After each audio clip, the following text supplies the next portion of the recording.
Don't tell me that the moon is shining. Show me the glint of light on broken glass.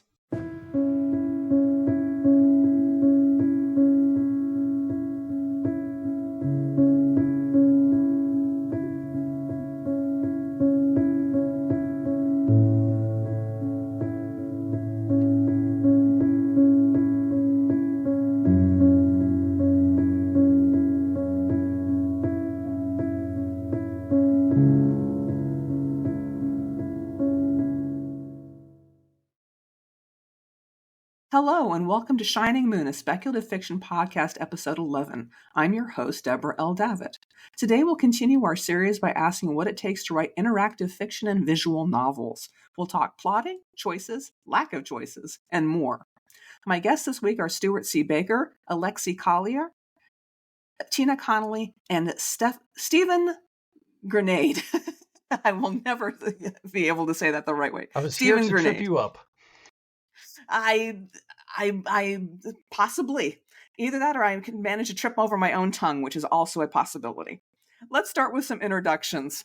Stewart C. Baker is an academic librarian and author of speculative fiction and poetry, along with the occasional piece of interactive fiction. His fiction has appeared in Nature, Lightspeed, and Flash Fiction Online, among other places. Stewart was born in England, has lived in South Carolina, Japan, and California, and now lives within the traditional homelands of the Lukiamuti band of Kalapua in western Oregon, along with his family. Although if anyone asks, he'll usually say that he's from the internet. Hello, Stewart, and thank you for being on. Hello, thank you for having me. And it is true, I am often from the internet, including right now. Alexei Collier is a skeleton with delusions of grandeur, imagining himself to be a neurodivergent and disabled human who writes fantasies inspired by science and science fiction, inspired by folklore. Alexei grew up in sunny Southern California, but powerful forces flung him deep into the heart of the Midwest, where he now lives across the street from Chicago with his wife and their cat. His short fiction has appeared in Daily Science Fiction, Diabolical Plots, and Worlds of Possibility, among others. You can find out more about Alexei at his oft-neglected website, alexeicollier.com. Alexei, it's wonderful to have you on the show. Yes, it's great to be here. Thank you. We'll now move to Tina Connolly, whose books include the Iron Skin and Seriously Wicked series from Tor and the collection On the Eyeball Floor from Fairwood Press. Her interactive fiction includes the Choose Your Own Adventure book Glitter Pony Farm and a number of games on StoryLoom, including Fairytale Thunderdome, co-written with S.L. Huang. She has been a finalist for the Hugo, Nebula, and World Fantasy Awards. She co-hosts Escape Pod, runs Toasted Cake, and you can find her at tinaconnolly.com. I don't know how she has time to be here, but I am really glad that she is. Hello, Tina. Welcome. Thank you so much for having me. Stephen Grenade is a writer, editor, and XYZZY awarded game designer whose works have appeared in Escape Pod, Baffling Magazine, and the late lamented Sub-Q. They co-edit Small Wonders, a sci-fi fantasy magazine for flash fiction and poetry, direct the science track for DragonCon, and organize the interactive fiction competition for 15 years. Hello, Stephen. Thank you for joining us. Thank you. It's a pleasure to be here. All right, we are going to jump straight into the questions. I'm going to start with, how do you wind up writing interactive fiction? I've tried my hand at it a couple of times using Twine for the most part. And Twine is a program that allows you to see all the steps and the connective tissue between the steps and so on and so forth. But how do you wind up plotting something out that is going to be so extravagantly interconnected and really twined? I'll start with Stewart. How do you start an interactive project? It's a great question. A lot of the times for me, it actually depends on what I want to write it in. So in addition to Twine, there are a ton of authoring tools out there for interactive fiction, like Ink, for example, which is another text-based one. There's many what you call parser-based.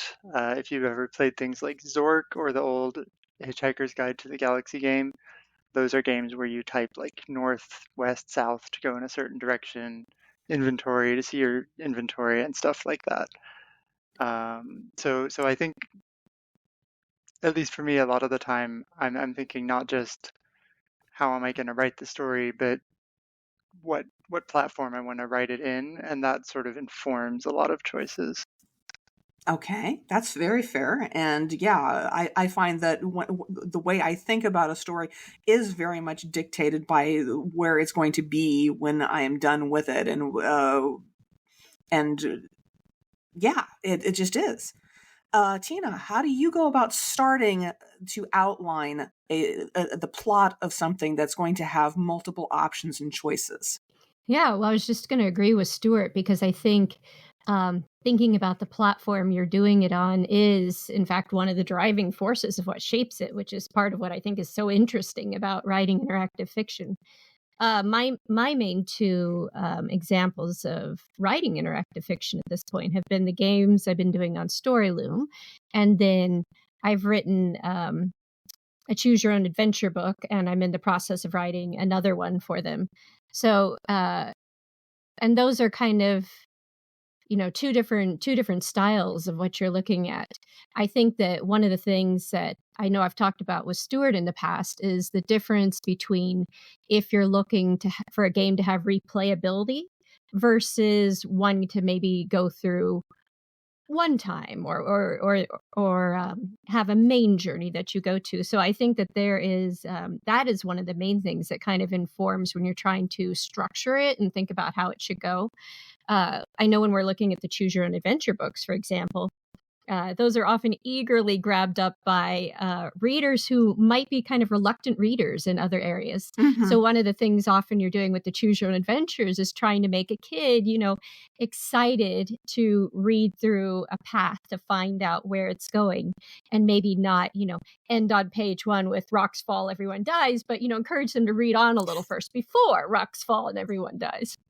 I will say that I was expected... exactly sorry. So that was exactly my experience with Choose Your Own Adventure was rocks fall and everyone dies. Everyone dies. Yeah, my son, I expected him to be as eager about Choose Your Own Adventure books as I was as a kid, but when I introduced them to him, he actually froze up in fear. Yes.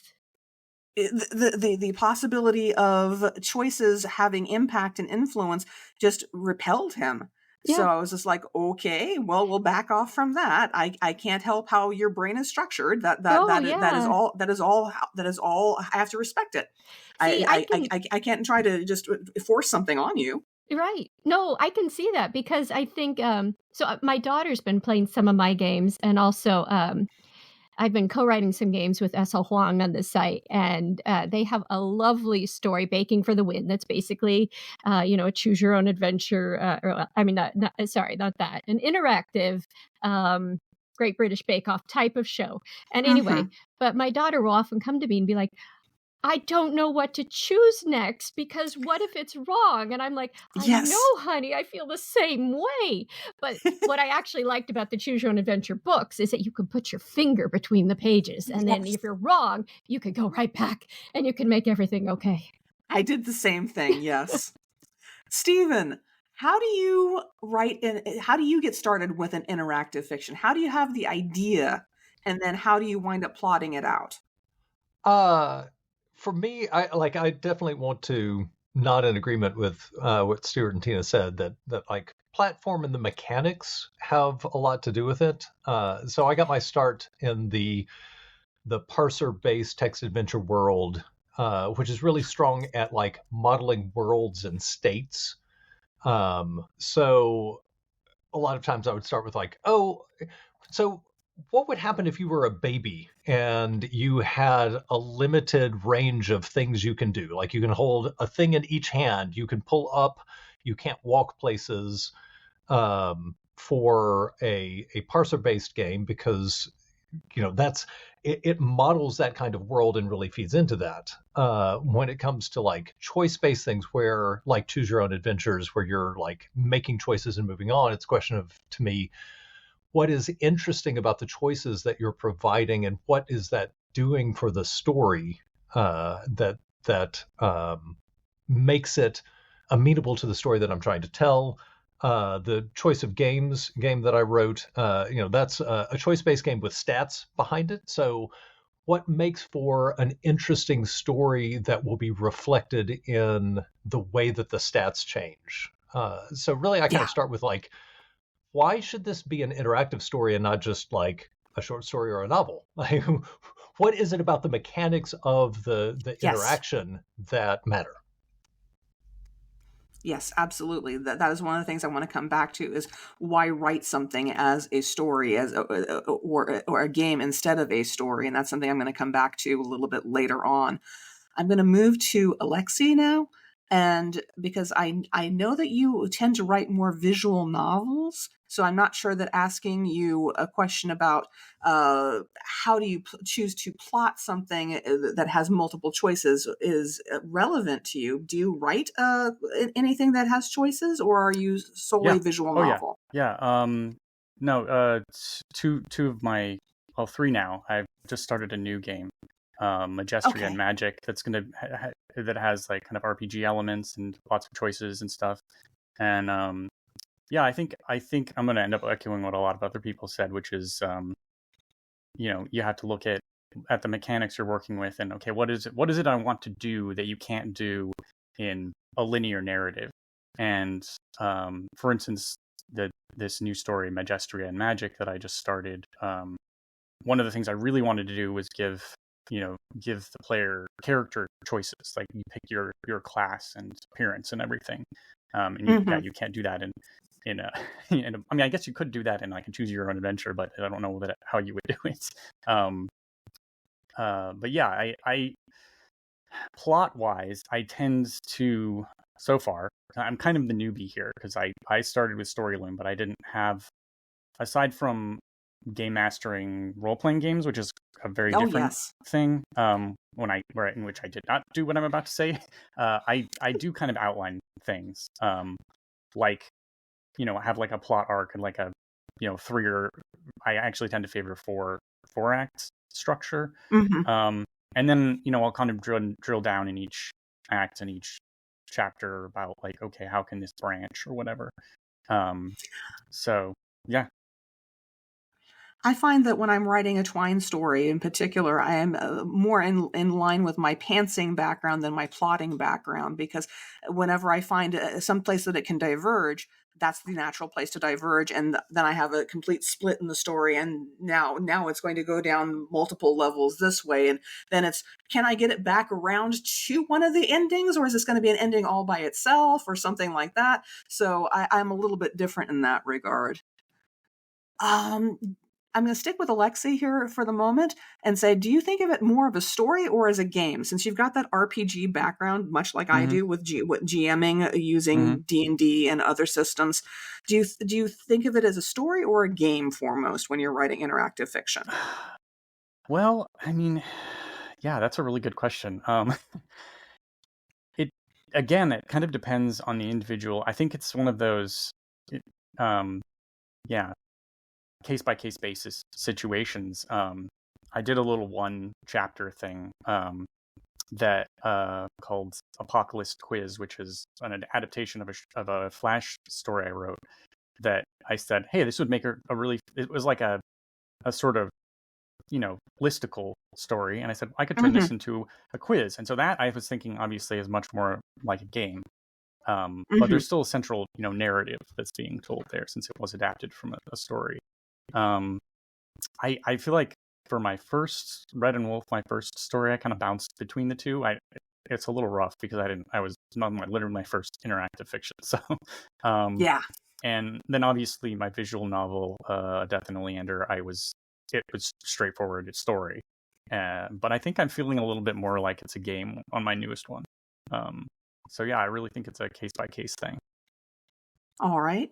Stewart, would you agree with that? Is it a case by case thing for you, or do you settle down at the beginning of a project and say this one is definitively a game versus a story, Um, or do yeah, you no. exist in this sort of superposition over the top of it, going, yes, it's a game, yes, it's a Yeah, story, it's a no, game, no, it's a I story. kind of laughed when Alexei started talking because I was like, yeah.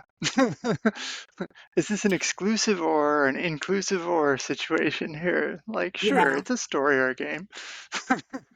Um, yeah, that's a like, some of them definitely are more game-like. so like I've also adapted some of my short stories. One of my short stories in Twine, Mm-hmm. and in that case, what Twine does for listeners who aren't familiar with it is you get like a website kind of setup, right? And you Yeah. can click links to change things, advance the story, or what have you. And in this case, I didn't have like, you make a choice. There were no choices. It was literally Mm-hmm. just an interactive adaptation of a piece of short fiction. And so different words would be highlighted, and you can click on them to sort of focus in on different elements of the story, kind of thing.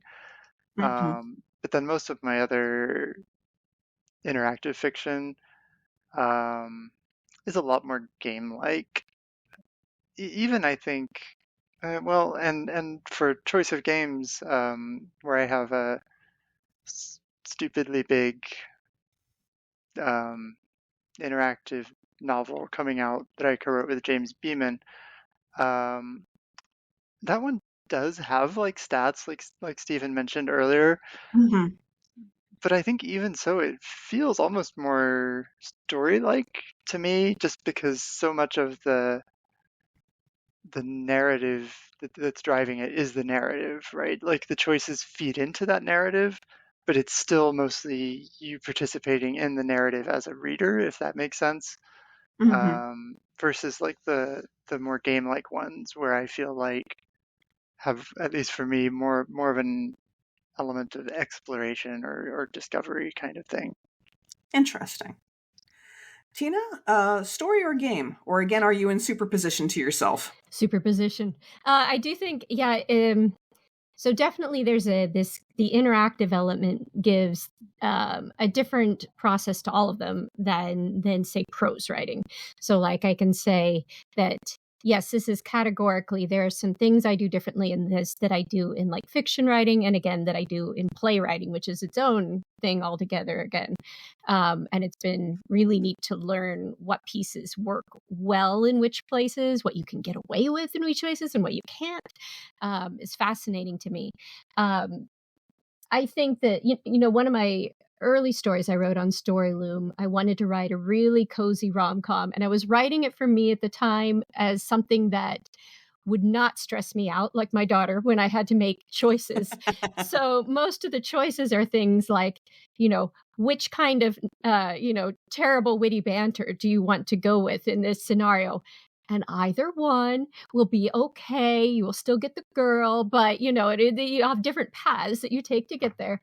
And that was a choice I made specifically because I was like, how can I make this not stressful? So I think there's such a variety. And I was going to say, Stewart has a game, 5+1 = you on StoryLoom, Yes.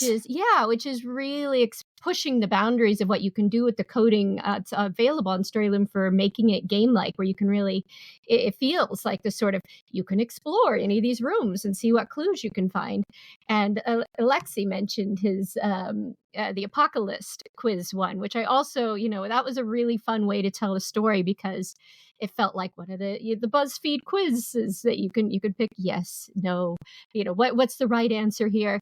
And I don't know, it's so fun to play with all the form and see what you can do with it. Absolutely, indeed. I'm going to come back to 5+1 because that one stressed me out so much that I was like, okay, I have to give myself a little bit of a break from this. I promise at some point I will finish it, Stewart. It's just that the first chapter was just like, this is going to get under my skin. I know that it's horror. It's going to get under my skin and I'm not going to sleep. So, Stephen, I'm going to move on to a different question with you. Why or when, if you use it, do you use the so-called magician's force in writing games, where a choice isn't a choice at all, but leads to the same conclusion, regardless of the decision made? Do you ever do that, or do you not? I mean, the sound that you hear is my hobby horse riding up that I'm about to climb on top of, because I think the sort of instinctive reaction that folks have when you're talking about choices is, for a choice to matter, it has to have a quote unquote effect on the story. Otherwise, it's fake and it doesn't matter. And that was certainly how we started out with like choose your own adventure books. Like if you go back to the Cave of Time, the first one, it just branches and Mm-hmm. branches and branches and branches and branches so that every choice makes a bifurcation. Mm-hmm. But Those are difficult to do.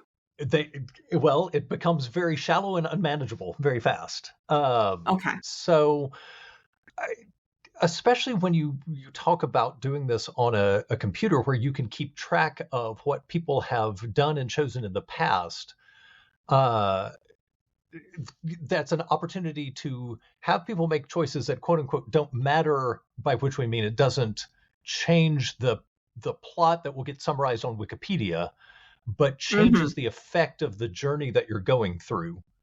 And Okay. even if it doesn't do that, there's a really good essay by the narrative designer Kat Manning on expressive choices. That is, you're Okay. making a choice and you're expressing something even though it is not reflected in what happens in the story. Like it is a choice that lets you express your own values and opinions. Why are you taking this action that you're taking? Or to determine what kind of person that you are inhabiting in the story world. It goes all the way back to like Telltale Games' whole, so and so will remember that because you made a choice. Yes. Mm-hmm. And that's a really powerful way of saying you did something and people have noticed, and it may get reflected back to you later on, and people will react to you in the way that you have made these choices, even if the Wikipedia level plot hasn't changed. I like that. Thank you. Tina, I was thinking specifically of a couple of moments in Fairytale Thunderdome when I wrote that question. Do you find these to be expressive choices, or do you find them to be you go ahead and tell me. I just wanted to agree so much with what Stephen was saying, because, and this is something that's certainly been a learning journey for me as I wrote my first game, last year, and learned as I went along. But I was going to really ditto what Stephen said, that like sometimes if you do have to make a player, like, what has to happen, unfortunately this is the next step in the plot, then I try to find some other way to make that choice meaningful. Like, how do you, like Stephen was saying, how do you feel about that choice? Are you happy about this? Are you mad about it?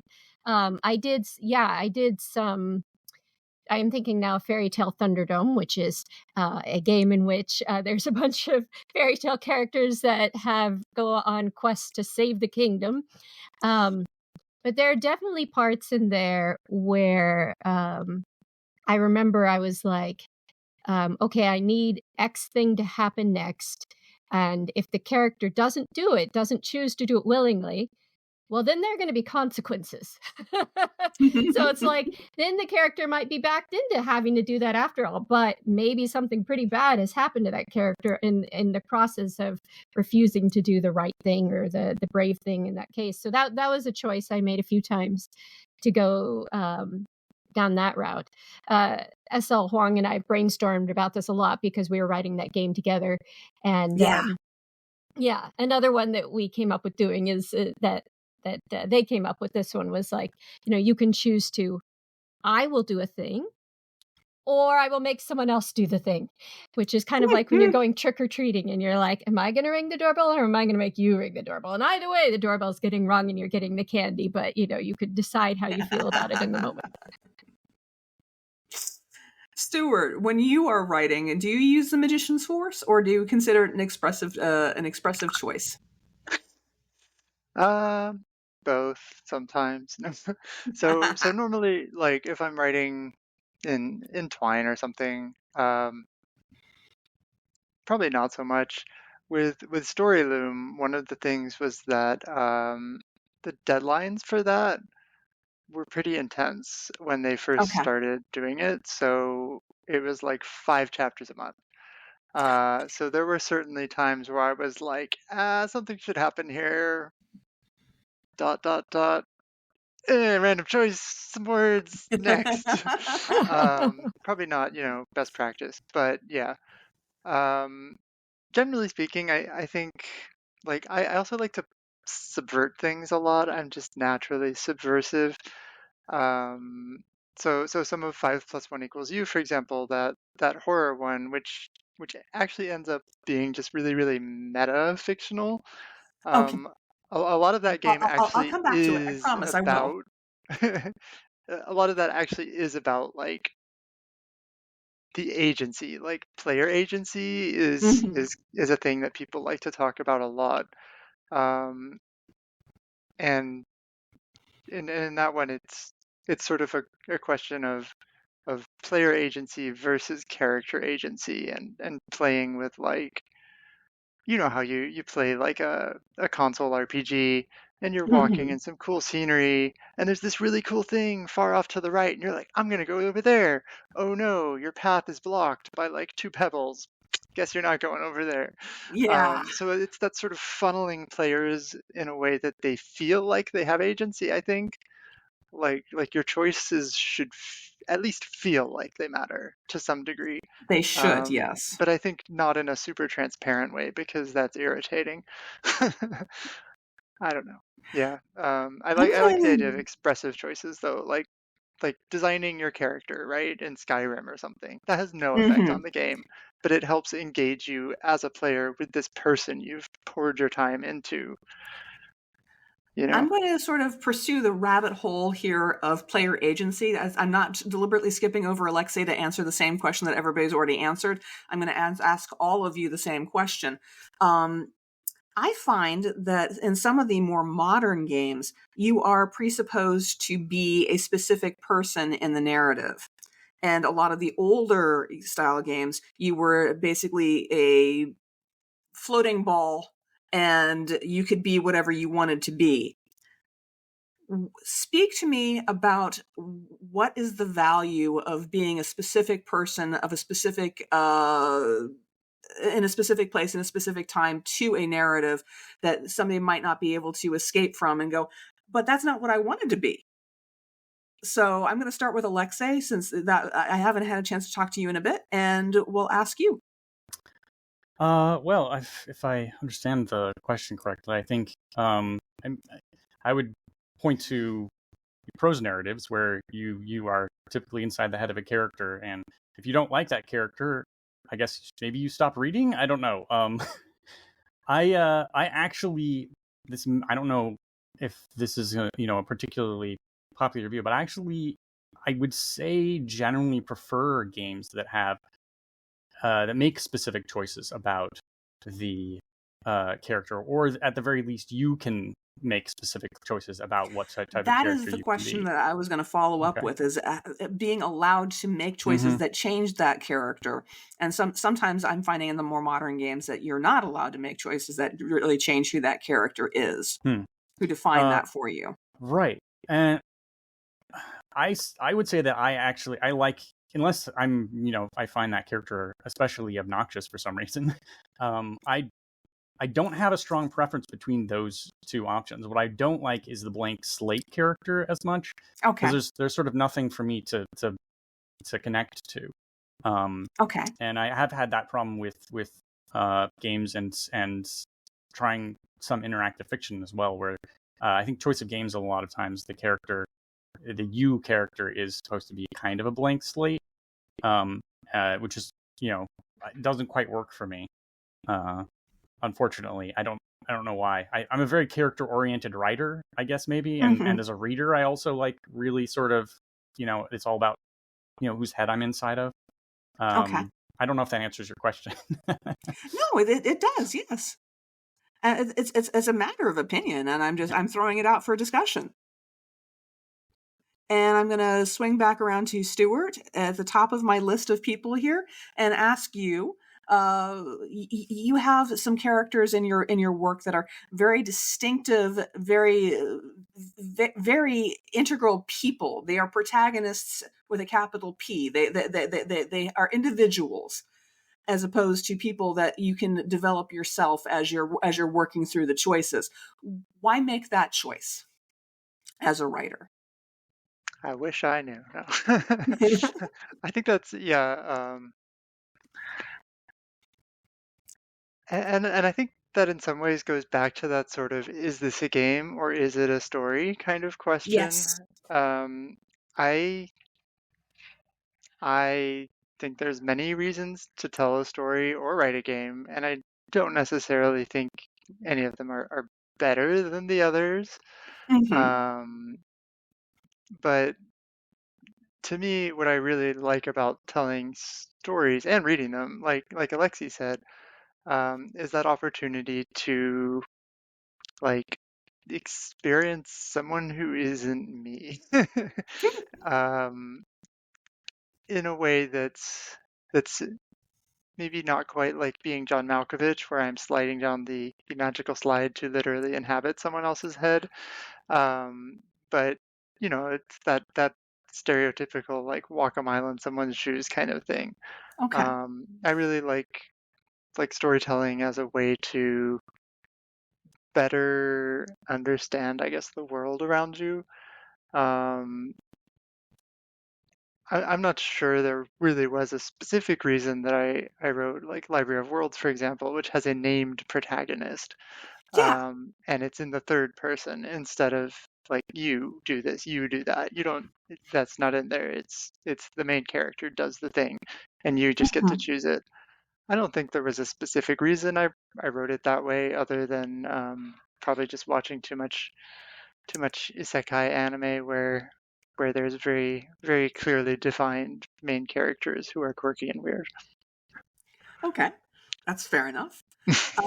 Stephen, do you find that you want to have very voicey, interactive characters, or do you like to have that little bit more distance so that people invest themselves into the plot? I was kind of an early adopter of what if we had like a defined protagonist? Because Hmm.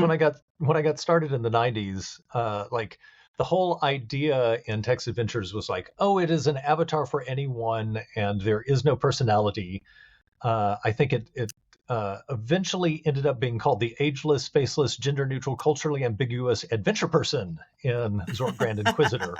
There's like, you're a blank slate that has no actual characteristics other than moving through this world and doing stuff. But the more definition that the protagonist has, I find it easier then to write to, because they're going to have reactions to the world, and interesting interactions and interesting relationships. And even if you let the player adjust those and help define those, having something more specific and defined lets you be a lot more specific about the kinds of things that you are writing. And I think even in an interactive space makes it, you get the benefit of the specifics invoking the general. Okay, that makes sense. And Tina, same question for you. Do you prefer to write in a specific persona, even in our interactive games, or do you prefer to have that step back and let people develop their own character? It's interesting because I think the more game writers I talk to, I think we're all we're all interested in what can we do with structure. We're interested in pushing the limits. We're very creative and like, everyone's like, Mm-hmm. but what if we did it this way? And I feel like there's a lot of that here because, I would say that definitely my instinct is to create personas. And I think partly probably because I also, like Alexei said, I'm a character writer and also I come from the theater. So I am like, Mm-hmm. ooh, I could be, this person and what would they like to do in this journey? And to me, that is fun in a game. In Fairytale Thunderdome, Rapunzel wants revenge, for example. So whenever I'm writing Rapunzel's character, you as the game player gets to choose, well, am I going to take the ultimate revenge? Well, okay, what about now? What about now? Okay, but she did something that really pissed me off. So what about now? And that is a lot of fun to do. So my Okay. answer is that's a lot of fun. But I also, the more that I'm getting comfortable writing in this space and learning so much, it's been really neat to see what I can do from the opposite direction and when I can give choices to build other types of characters and still have that work in the story. That's a really interesting, different challenge. Yeah, it is. I'm kind of newer to, a couple people have mentioned working with sort of like stats and variables, but I was playing one of Merc Fen Wolfmore's games on StoryLoom, Demons Are Us, and they were doing this sort of lit RPG thing where they were like letting you know, hey, you just got +1 in such and in, you've leveled up in, scheming or murder skills or whatever it was, but and you can choose now, do you want to go towards the side of good or the side of, lawful neutral or whatever it is. I can't remember what the specific choices were, but they, they're very clear about these are the things you can choose between. And that is something I want to figure out how to do too, because I think it's really neat to be able to tell a story and have it work no matter what kind of choices the game player makes. Yeah, I was thinking specifically of Birdland by Brendan Patrick Hennessy, which I had recommended to me. And it was one of those stories where I was like, okay, no matter what I do to say no to something, I keep winding up being funneled into an ending that I don't particularly want. And when you're reading a story, at least for me, there's a little bit more of it's not me. Even though I'm in somebody's head, I'm not making choices. I'm not invested in the same way that I am in a choose your own adventure interactive fiction, because in an interactive fiction, it is in some respects me, because I'm still making the choices. So I find there's more resistance to me, or at least in me, to being funneled into a persona that has a specific end. So, yeah. That's just the reader talking to you, so it may or may not be valid. It's just one reader. I think that's so interesting, because I do think that there's so many different valid types of gameplay and what what speaks to you on each particular project. All right, we're going to swing to another question here. One moment. There we go. How would somebody start writing interactive fiction today? Are there markets for this sort of thing? What would you advise to someone who wanted to just dip their toes in and get started? And I'm going to start with Stewart, because I believe I've asked you that question myself before I started writing Twine. So,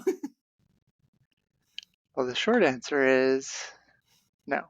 There are not really any markets. I used to edit one called SubQ, which was actually a professional paying market for interactive fiction that ran for about 5 years, up until I don't know, anything between 2020 and 2022 is the same year for me, but it was somewhere in that space. Yeah.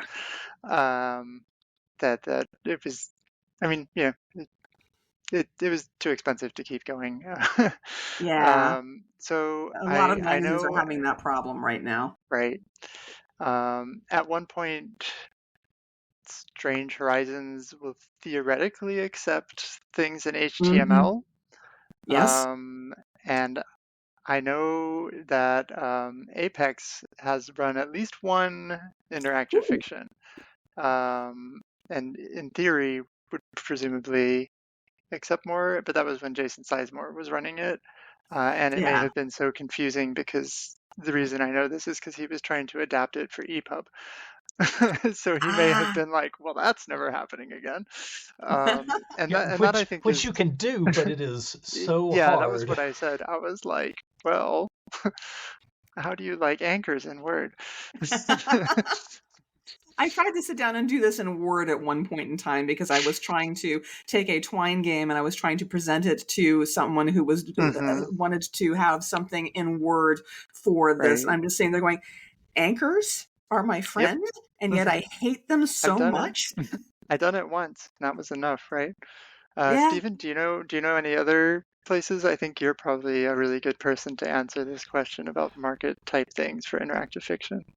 Yeah, unfortunately, my answer is going to echo you, that I don't think there's a whole bunch of them. Places like StoryLoom, Choice of Games, you have both the possibility of pitching them and getting a contract to write one of their mainline games, or pitching them and doing one of their hosted games, which has less money like up front, but has a very strong community of people who play a lot of those games, and a monetary remuneration scheme that actually pays writers. But after that, it drops off really fast. Yeah. But there's things like IFComp, right? Which you ran for a long time. Yes.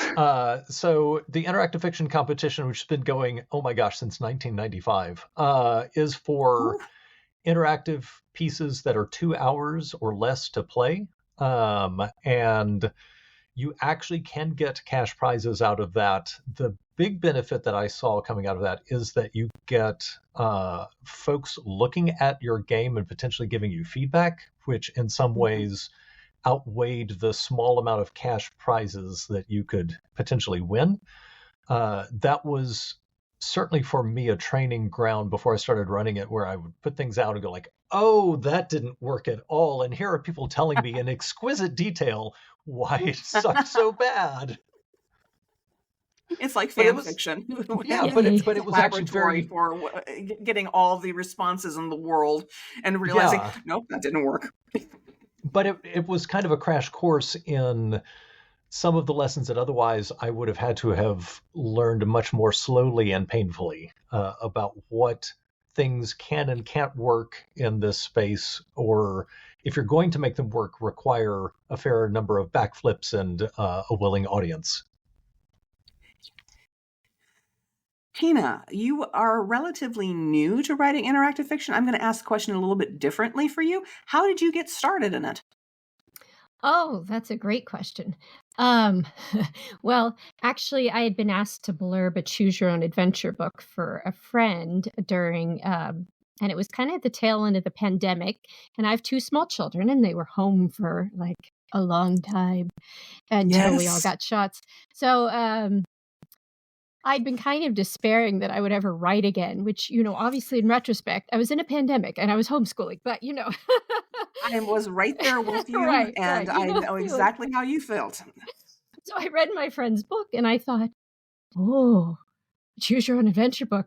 Like, it ends every 3 pages. I bet I could hold 3 pages in my brain.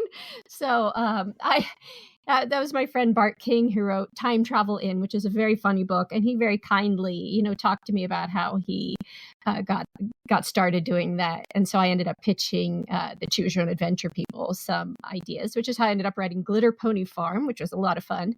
And so then when the StoryLoom gig came along, I felt like, oh, okay, I've actually done something like this, which was helpful for me to feel more comfortable sort of throwing my pitch in there. I will say I've also done, we were talking about markets for interactive fiction, and yeah, Strange Horizons did used to at least try to take some of the experimental I've recently submitted them something. It was not accepted, but they definitely still accept the submissions. But I at least wrote one like interactive fiction that flash story that you just kind of read straight through.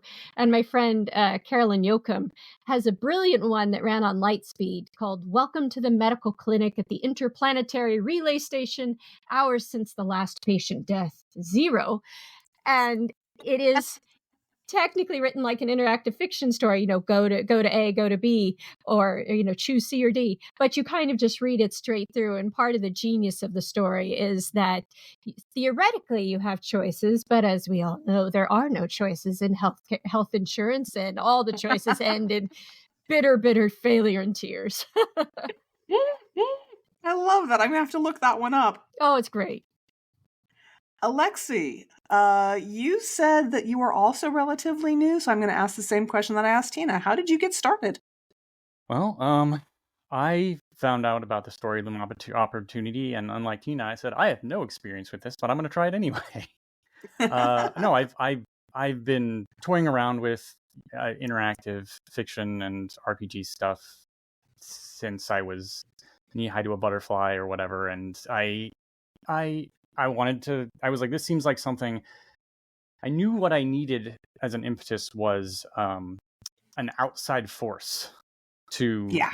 sort of, make me do it. And I was like, well, I'm gonna jump into the deep end here and sink or swim. And it turned out really well, actually. I came on a little bit later than Tina and Stewart, but not by much. And yeah, it's with the ups and downs of it being, the platform still being in beta, it's been actually really great. So yeah, I would say I guess the lesson here is, don't self-reject thing, because I almost didn't reach out for the position. And I think the reason I ended up coming in later is because I also didn't email the person back until much later than other people had followed up. So, yeah, just, I guess, take the opportunity if you get it. Yeah, absolutely. Yes. I'm going to change topics now. We're going to talk about your individual works, each one by one. I'm going to start at the top with Stewart. What gave you the inspiration for 5 + 1 = You, which is your horror title, which I swear, now that you've told me it's meta, I will finish reading. What gave you, what got you started on this? And just talk to me about it, please. Yeah, so the whole idea of 5 + 1 = You is that you, quote unquote, wake in a dark room in a house, and you're trying to figure out who you are. You have no memory. The lights are off. You turn the lights on. The door's locked. You're in this locked bedroom, and so you sort of have to, in fact, in a very parser-based, like classic interactive fiction type way, you have to examine things. You have to open things, search for things, move about the room. So that part was definitely inspired by those sorts of classic interactive fiction games. I mentioned that it's sort of about like players versus characters and that sort of tension that exists there. And one of my favorite games is like the Undertale series, which is a sort of subversion of Japanese RPGs from the 90s, like the Final Fantasy games. Okay. And the whole point in this is very long and rambling, sorry. So the whole point in Undertale is that you don't have to kill the monsters, right?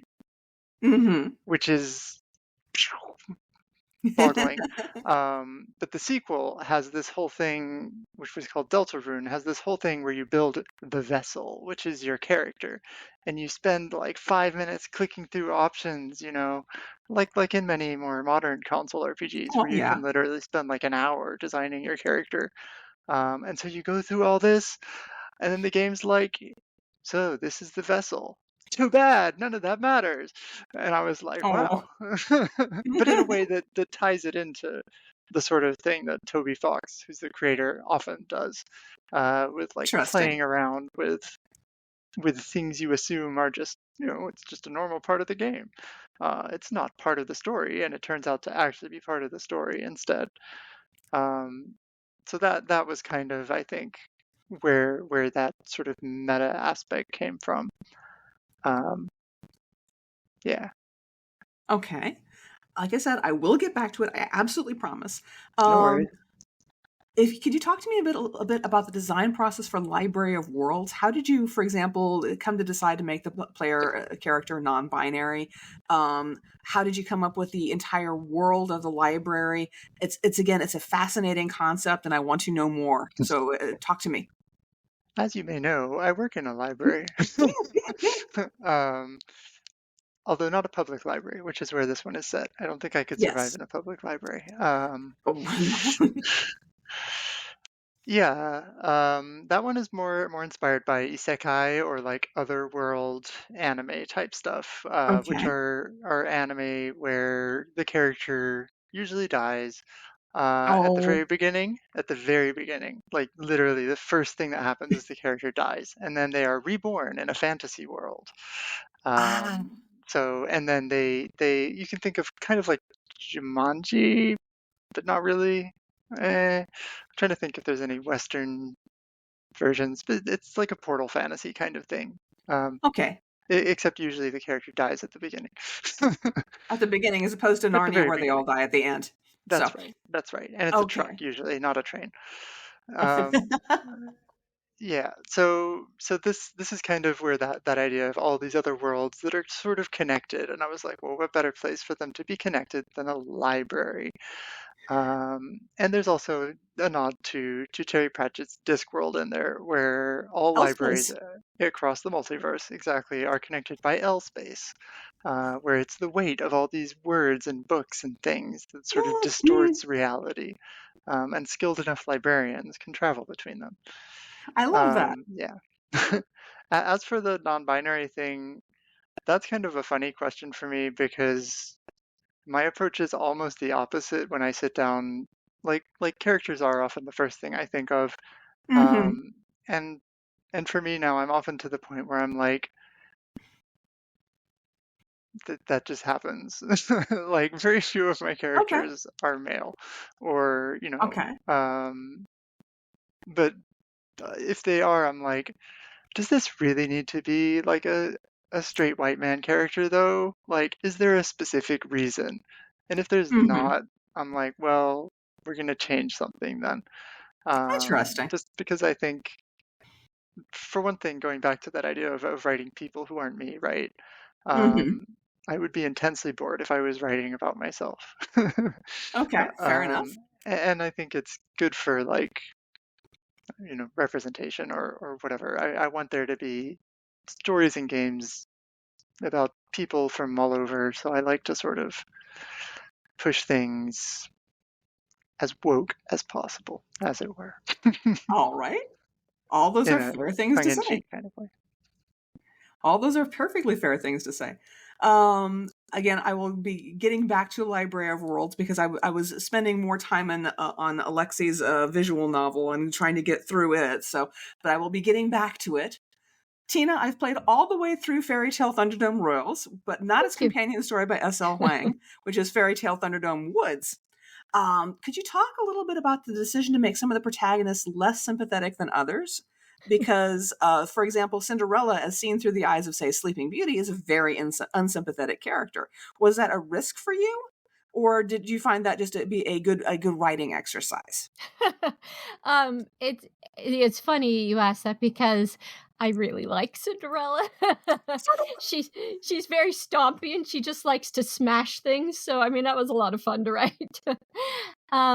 So yeah, so I didn't. I don't know if I don't know if I thought about it as risky at the time. I can see where where the question comes from for sure. But in my head, I'm sure I was just like gleefully cackling, like, "Oh, smash, stompy, stompy, smash." That story was fun to write because you do, as you noticed, you rotate through many different POVs as you're playing the story. So Yes, indeed. Yeah, so we have 5 initial fairy tale princesses going off on my side, going off on their quests, and so I'm like, I will put you in the head of Sleeping Beauty, Cinderella, Beauty, etc., and you get to follow their quest with them. So I guess for me too, it's just as theater and characters, it made sense to me that some of the characters, of course, don't get along with each other. So absolutely, Sleeping Beauty is a little uncertain about Cinderella's stompiness, but yeah. But I think other characters are probably more in favor of it, like Snow. Snow's also a pretty stompy character. Snow White. Yes, indeed. Could you talk a little bit about your collaboration with S.L. Huang to bring this very long and very ambitious story to a close? Because I think it's like 17 or 18 chapters from each of you, and they intertwine. Yeah. And yes. How did I didn't know, because I was only playing through one. I didn't notice if decisions made in one storyline would affect the paths taken in the other or not. So how did you go about doing this? How did the collaboration process work? And what were some things that you learned while doing it? Yeah. Well, S.L. Huang is wonderful to collaborate with. We had such a good time. I feel that both of us were kind of like, ooh, what can we do? Well, this will be challenging. Let's do that, So we definitely gave ourselves a lot of work, but we enjoyed every single minute of it. StoryLoom is not set up that you can share variables across games, unfortunately. Okay. So yeah, the 2 games were not able to interact or affect each other. So that meant when we were planning, we had an extra wrinkle to think about. as in what can we show that we know will be the same on the other side, and what do we have to avoid talking about? Especially as we got to the ending, where the endings all diverged fairly quite a bit on both our sides. There are a number of different ways the endings can go. So as we were writing the endings and then writing the epilogues, we had to, have a lot of discussions like, okay, you can't mention this character because they could be, I don't want to say all the spoilers, but they could be anywhere. They could be dead. They could be in another world. They could be all these kind of things. So you cannot mention them on your side. Yeah. So it was a lot of fun to really kind of think about all those sort of angles that you wouldn't have with traditional storytelling, because again, more work than anybody needed to take on for themselves, but we just it was so much fun. Another thing we had to do was we had to find like different reveals and cliffhangers for each story, because there was information we needed to get across in each story. But we also, if you were reading both at the same time, we didn't want to ruin each other's cliffhangers and things like that, or spoiler the other with like climactic information. So we had to find different ways of coming at some of the same material. So that was also tricky and fun.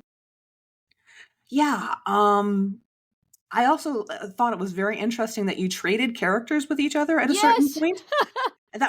which again puts you in a sort of a bind as to what you can talk about and what you're allowed to say about any given character, because now you've got Wolf and you've got all these other characters, and some of your characters have gone to the other side to handle issues over on her side of the narrative. And I'm just sitting there going, this must have been crazy. Yes. We decided early on that like my characters would work on saving sort of the magic piece of the kingdom, and their characters would work on saving sort of the political piece of the kingdom. So that meant we each had different climaxes we could work towards that our characters were trying to solve. So that was very helpful, that we were able to kind of separate them out like that. We are both writing new stories now that we've decided to do still sort of together, but in a little less chaotic, hairy, challenging method, which is they're writing a story called Unfit Magic, and I'm writing one, Timely Magic. And both these are kind of based off some jokes that we were all having in chat with Stewart and Alexei and so forth. Okay. And I think it might have been Alexei who mentioned something about a magic IT place where you're, taking calls and having to solve magical tech problems. And we kind of ran with that. This. So it's a lot of fun. So, but this time what we're doing is we have the same world, but just two completely different stories. So no there's a little crossover, like you see some of the characters pop in and out, which we enjoy doing, but we're not trying to make the plots line up this time, which is going to be a lot easier. That sounds like it's going to be fun, and I look forward to reading it. Thank you. Alexei, let's talk about A Death in Oleander, which differs from some of the other stories we've discussed so far in that it's a visual novel rather than an interactive fiction. There are no choices for the audience to make, but it's a fascinating story in its own right, filled with people fighting class prejudice and living in the aftermath of a great magical war while trying to solve a murder. Why did you feel that a visual novel was the best way to tell the story rather than a traditional novel or novella? And why did you choose to make it non-interactive? Well, I would say there is one choice, which is to read it or not read it. Okay. But I like it so far, so I'm about halfway through, so I really enjoyed it. Thank you. It's interesting you asked that question, because A Death in Oleander actually started life as a novel project. And for various reasons, I had to put it aside, even though it was like almost 80%, 90% done or something. Oh, no. One of the things that was actually, one of the issues was that it was coming in like kind of in that really awkward space right between novella and novel. And so when I started writing, this interactive fiction for StoryLoom, it was one of the things that I had in the back of my mind as something like, oh, I could adapt this. And so I would like to say it was this soul-searching artistic decision, but in a lot of sense, it was an economic decision, a pragmatic Okay. decision. If I've got this material, and somebody's going to pay me for it, so Okay. That's a rather perfectly than valid reason to do something. yeah, and then of course, if I still have the option to develop into a novella or adapt into a novella or a novel as well. But it's like, okay, well, I could write this as a novella or a novel, and go through the long process, especially novel long process of finding an agent and such to represent me, or I could get paid for it now. And also had the opportunity to collaborate with my spouse, whom I commissioned to make all of the backgrounds that look like those sort of old-timey photographs. And that was something that I felt that could make it a little unique as a visual novel, and not just to stand out from the other StoryLoom stories, but just give it a certain character that was different. Oh, it definitely has that.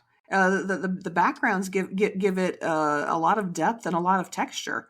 So I really like that aspect. And overall, the story is wonderful, and I'm enjoying it thoroughly. So I highly recommend it. I just had questions because otherwise I don't have much of a podcast if I don't have questions. Yeah, no, yeah, it's been. I mean, in adapting it, I think I was able to see a lot of places actually where the original narrative had issues, and there was a lot of stuff that I ended up cutting or changing. That I think if I did go back and turn it into a novella or novel, it would actually be a lot stronger for having sort of gone through that funnel.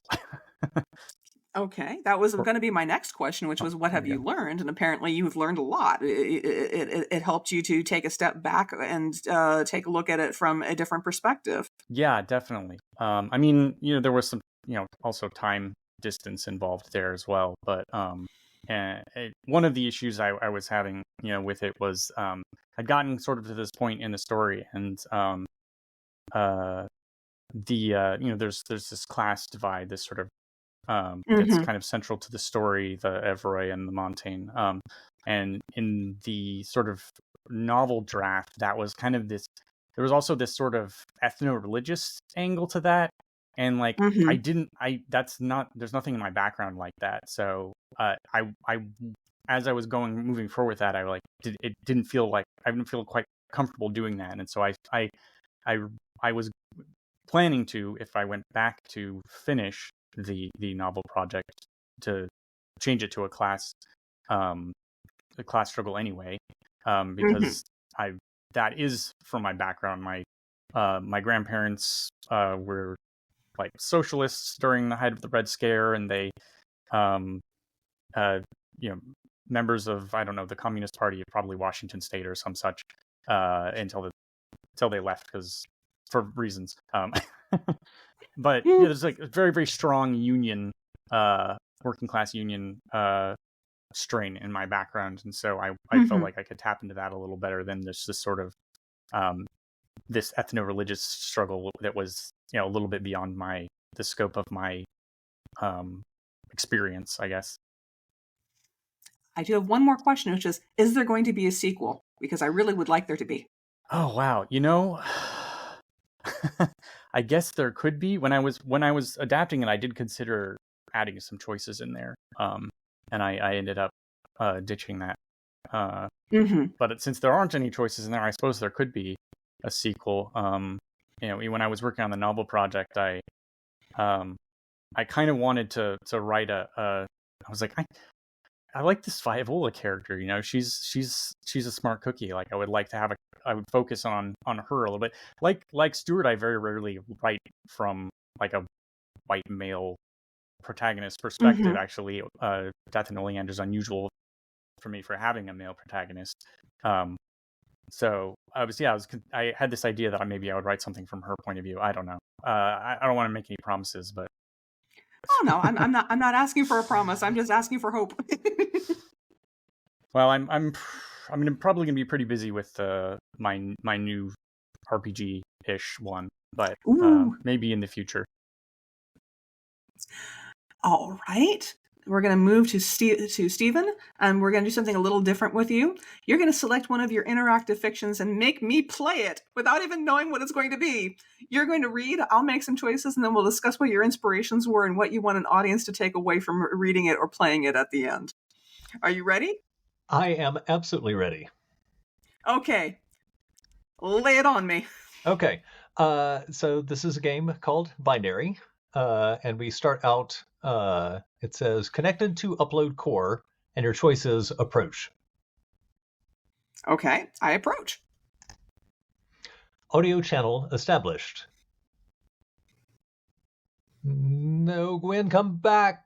Oh. And your choice is approach. Approach. Forever, and yet no time. Both at once. Sorry, it'll take me a moment to get up to speed. Your choice is approach. Approach. You managed to restore station power? After all the damage the filaments did, or... No, you're beaming power to me.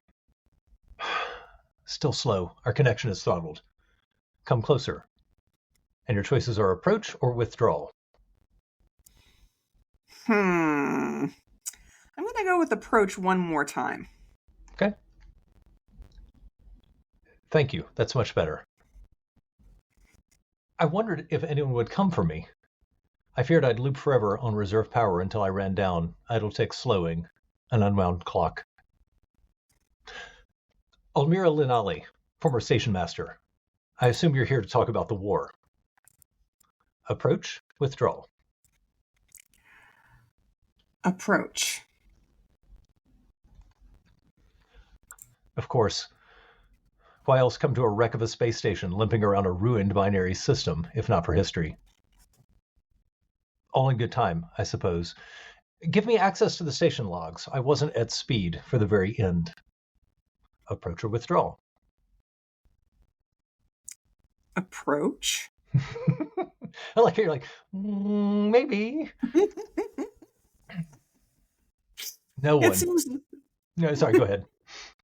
No, it's just one of those, well, withdrawal seems like it would end the story, so I'm going to continue with that, but there's part of me that's curious about my fingers in the book trying to go back to the last choice.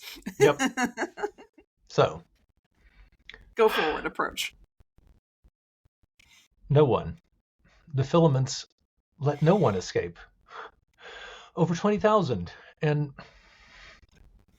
Damn it, I didn't know you could cry after being uploaded. I need a moment. Approach or withdraw. Okay, you've got me very interested, so we're going to approach.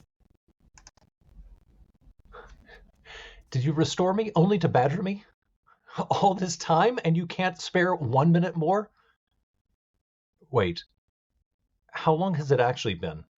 My subjective time is untrustworthy. I need access to your public shell. Approach or withdrawal. Approach. No. Oh no. 90 years. Too long. Too long by half. I'd already lost Baku and Gwen, but I'd hoped to see my daughter again after so many years. Though... Wait. Your name? Moda Linali. You're my granddaughter. Confirm or deny? Confirm.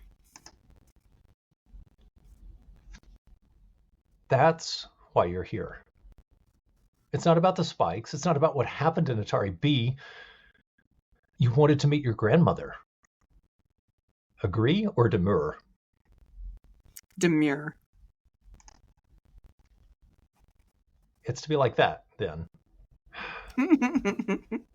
I shouldn't expect otherwise. Denial is a strong family trait.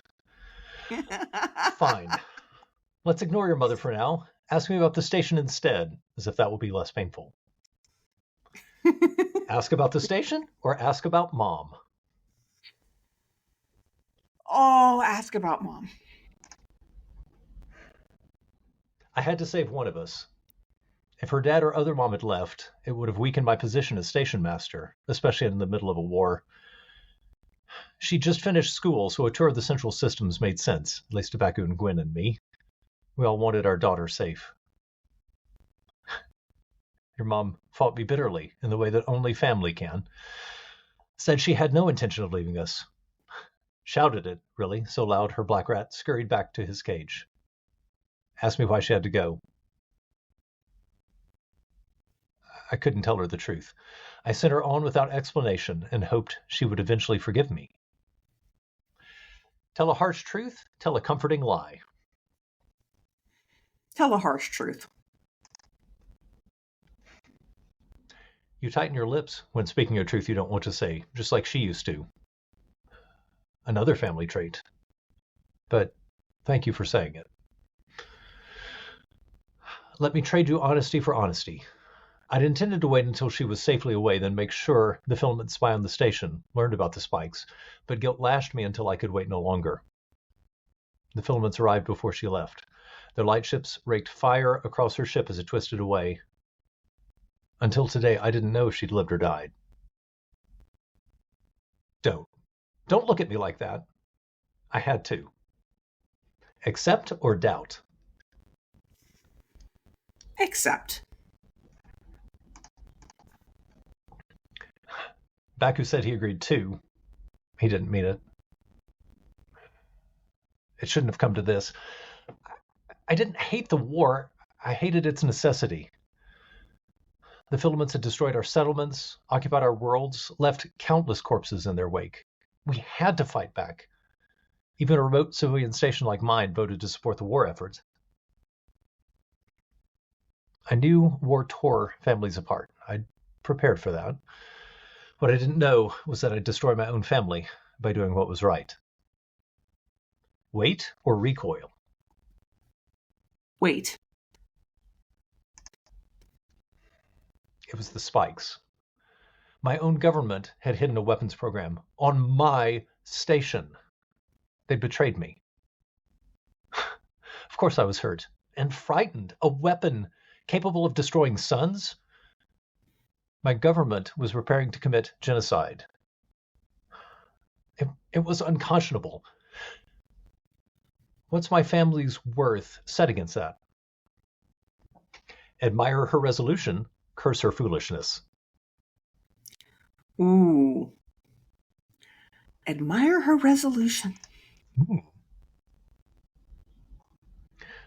I want to agree with you. I can't, though. Have you ever had to choose what deaths to allow? Imagine balancing on a knife's edge, debating which way to fall while that edge sinks inexorably into your flesh. As I said, Baku supported me after I told him and Gwen. State secrets, of course, but what did I care by then? And they were my partners. The three of us argued back and forth. Tell the filaments and doom us? Keep silent and be complicit? I couldn't live with a secret. I couldn't. Baku couldn't either. Lost himself in endless bottles of rye. I couldn't even keep him sober enough to upload him before the end. Coward. God, why? Comfort unreservedly, comfort ambivalently, dishearten reluctantly, dishearten ruthlessly. Comfort ambivalently. Okay. You'll be unsurprised to hear that Baku tried to make me feel better, too. Gwen didn't. She judged me harshly for my decision, then she tried to stop me. And when she couldn't, she led the charge to force me into this upload. Held me in the chair as the helmet slid over my head, clamped tight as Gwen's arms. When it was over, Gwen let go of my empty body like she was releasing a burden. She time-shifted me down, her movement speeding up as I watched rivulets of tears racing down her face. In a blink, she was gone. I was left to rot. I can't say she was wrong to do it. And now you're here. Power reserves, 11% limiting connection. Approach, withdrawal. Approach. We don't have long. You're running out of suit power. Don't be surprised. I still have access to your shell. You have to go. After everything, I wouldn't see you stranded here. But when you go, please take me with you. Pull my core from the system. I don't care if you restore me later. I just want to be with you. Take her. Disconnect her. Leave her. Ooh. Leave her without a word. Ooh. Take her. More grace than I suspect I deserve. Thank you. I hope we talk again very soon. Connection lost. And the end. Oh, I loved that one. That one has so many ways it can go. That was really great. I like that a lot. Oh, thank you. That was fantastic. Now, where can I really people like how find that sneaky one? that one is. Yeah. Where can people find this? It is at SubQ Magazine or at my site, sgrenade.itch.io. It is called Binary. Okay. So if you search for Binary, Stephen Grenade, it should show up. Awesome. Do any of you have any upcoming or recent projects that you'd like to discuss that we haven't already touched on? Don't know if everybody start at once. Stewart, do you have something? I briefly mentioned The Bread Must Rise, which is coming out from Choice of Games on Thursday, September 28th. If you're interested in Nailed It, the baking show where people fail terribly, I highly recommend checking that out. That's co-written by me and James Beeman. It should be on Steam, Apple Store. You can tell I don't use Apple products because I don't know what that's called. Google Play or the Choice of Games website. All right. Tina, do you have anything coming out in the near future that you'd like to talk about? We touched on most of the games. I do have a short story coming out soon from a collection that Alex Schwartzman is putting together, which is a funny story about theater. It's called Stage Shows and Schnauzers. So that I'm looking forward to that coming out. All right. Stephen, how about you? Anything in the near future that you'd like to talk about? I'm between projects right now, with most of my time going to Small Wonders, which is the flash fiction and poetry magazine that Cicely Smith and I are co-editing. But Professor of Magical Studies is still available from Choice of Games, and it only came out last year, so it's not too dated yet.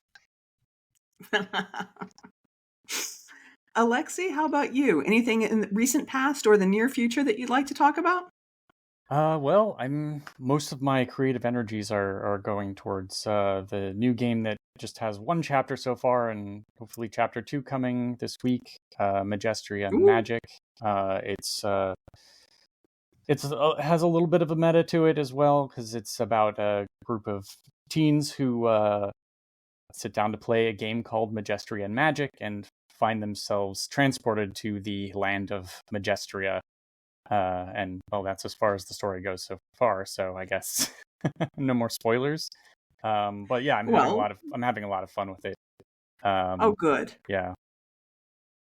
It sounds like it's going to be a blast. I hope so. All right. Fun to play. I played. Okay. You played the first chapter, Stewart? I'm getting a thumbs up for the people in the audience who can't see it. All right, so next week on Shining Moon, we'll either be taking another whack at our interview with Leslie Connor of Apex, or talking about contemporary fantasy versus urban fantasy with Lauren Brothers, Michael Haynes, and Sheila Massey.